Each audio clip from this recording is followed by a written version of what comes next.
In the heart of the desert, surrounded by mighty walls and shining towers, stood the city of Babylon. Thousands of years ago, it was the wealthiest city on earth, filled with merchants, traders, farmers, and craftsmen.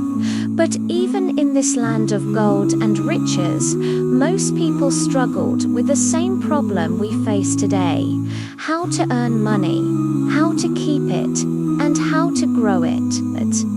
Among the citizens was a man named Bunsia, a chariot builder. Day after day, he worked hard, shaping wood and metal into strong chariots for the soldiers of Babylon. Yet, despite his endless labor, Bunsia remained poor. One hot afternoon, he sat idly, his tools untouched. His friend Kobi, a musician, asked, "Why do you sit here, Bunsia? You have chariots to build." Bunsia sighed. "I am tired, Kobi. For years I have worked, yet I own nothing. My purse is empty, my stomach hungry. What good is all my labor if I have no gold to show for it?"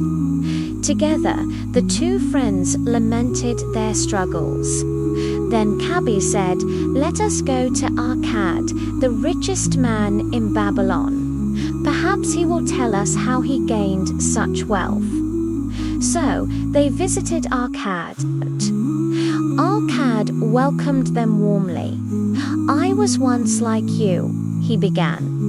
"I worked as a humble scribe, writing tablets for others. My purse was as empty as yours. But one day I realized, if I did not master money, I would always be its slave. So I sought wisdom and learned the 7 cures for a lean purse, and thus Akkad shared his secrets, the timeless rules of wealth. First cure: start thy purse to fattening. Save at least 10% of all you earn. Pay yourself first. Do this faithfully, and soon you will see gold build up in your purse. Second cure: control thy expenditures. Do not confuse desires with necessities. What each of us calls needs often are only wants. Live on less than you earn, or your purse will forever remain empty. Third cure: make thy gold multiply. Money that sits idle will not grow. Invest wisely and let your gold work for you. As a tree bears fruit, so shall your investments bear profit. Fourth cure: guard thy treasures from loss. Be cautious. Do not be tempted by foolish schemes. Always seek advice from those experienced in handling money before you invest. Fifth cure: make thy dwelling a profitable investment. Own your home if you can, rather than renting forever. A man who owns his dwelling gains stability and security. Sixth cure: ensure a future income. Provide for your family's future. Invest in ways that will continue to bring income even when you can no longer work. Seventh cure: increase thy ability to earn. The more wisdom you gain, the more gold will flow to you. A man's wealth is not only in the coins he possesses, but in his skill, his knowledge, and his reputation. The men listened closely, but Akkad did not stop there. He told them parables of others who had failed and succeeded. One, the story of the farmer and the lender. There was once a farmer who borrowed gold to plant his crops. But instead of using the money wisely, he spent much of it on luxuries. When harvest time came, his fields gave little, and he could not repay his debt. His lender warned him, "A man in debt is a slave to his creditor. If you borrow, borrow wisely, and repay promptly, or your freedom is lost." This parable reminded the people that borrowing without discipline leads to misery, while wise borrowing can build prosperity. To the tale of the camel trader, another story was of a young man who trusted a stranger with all his savings, hoping for quick profit. The stranger disappeared with his gold.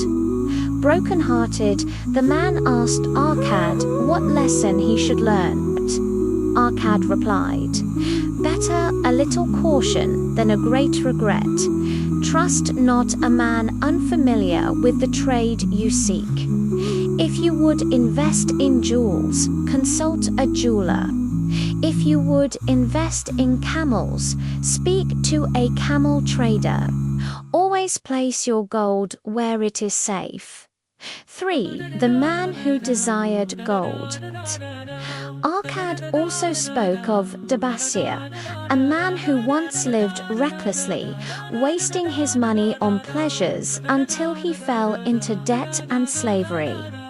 After suffering greatly, Dabasia made a vow. He would repay every debt and live with discipline. He began saving 10% of his income, living on 70%, and using the remaining 20% to repay his creditors. Slowly but surely, Dabasia regained his freedom. His story teaches us that no matter how deep in debt one falls, discipline and persistence can restore honor and wealth.